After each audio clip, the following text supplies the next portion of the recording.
네, 여러분 안녕하세요. 찝스입니다. 네, 발람이 발락에게 도착하고 발락은 발람에게 이스라엘을 저주해달라고 요청합니다. 발람은 7제단을 쌓고 수송아지와 수량 7마리를 준비하라 이야기하고 준비된 제단과 제물로 발람은 예배를 드립니다. 그러자 하나님이 발람에게 임하십니다. 그리고 발람을 통해서 말씀하게 하십니다. 발락이 나를 데려와서 이스라엘을 저주하라 했지만 어떻게 하나님이 저주하지 않으신 자를 내가 저주하겠느냐? 이 백성은 다른 민족과 똑같은 민족이 아니라 특별한 민족이다. 그리고 티끌처럼 아주 많은 백성이다. 그들에게는 복이 있을 것이다. 라면서 이스라엘을 저주하는 게 아니라 오히려 칭찬해주고 그들을 축복해줍니다. 이 이야기를 들은 발락이 어처구니 없어합니다. 아니 저주해달라니까 무슨 축복을 해주냐. 내가 이러려고 당신을 데려온 것이요? 그러자 발람은 하나님이 내게 주신 말씀을 어떻게 말하지 아니할 수 있겠습니까? 하나님께서 하신 말씀이십니다. 라며 반문을 합니다.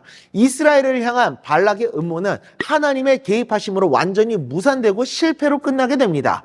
여기서 중요한 것은 발락의 음모 상황을 이스라엘은 전혀 모르고 있다는 겁니다. 이스라엘이 알고서 이런 상황을 대처하고 있었던 게 아닙니다. 이런 일이 일어나고 있다는 사실 자체도 모르고 있었습니다. 하나님께서 개입하셔서 하나님께서 처리하셨었던 겁니다. 이스라엘을 보호해주고 계셨었던 겁니다. 음모는 사라지고 오히려 그들을 향한 축복만 남게 됐었던 겁니다.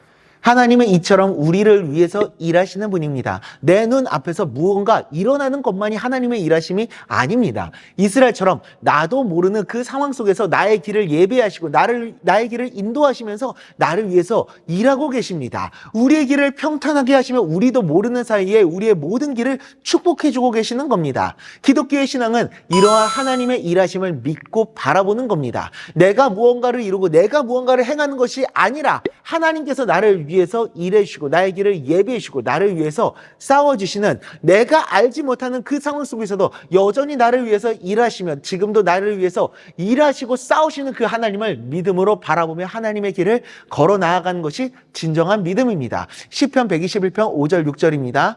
여호와는 너를 지키시는 이시라. 여호와께서 내 오른쪽에서 내 그늘이 되시나니 낮의 해가 너를 상하게 하지 아니하며 밤의 달도 너를 해치지 아니하리로다. 아멘. 오늘도 나를 위해 일하시며 나를 지키시고 보호하시는 하나님을 믿음으로 바라보며 오늘도 주님의 길을 걸어 나아가는, 믿음으로 걸어 나아가는 우리 모두가 될 수 있기를 간절히 소망합니다. 기도하겠습니다.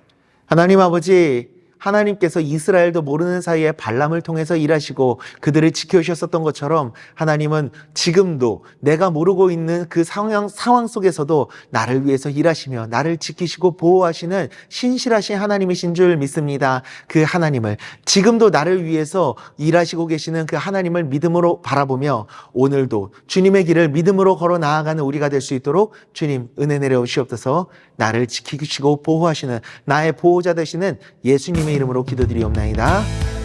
아멘.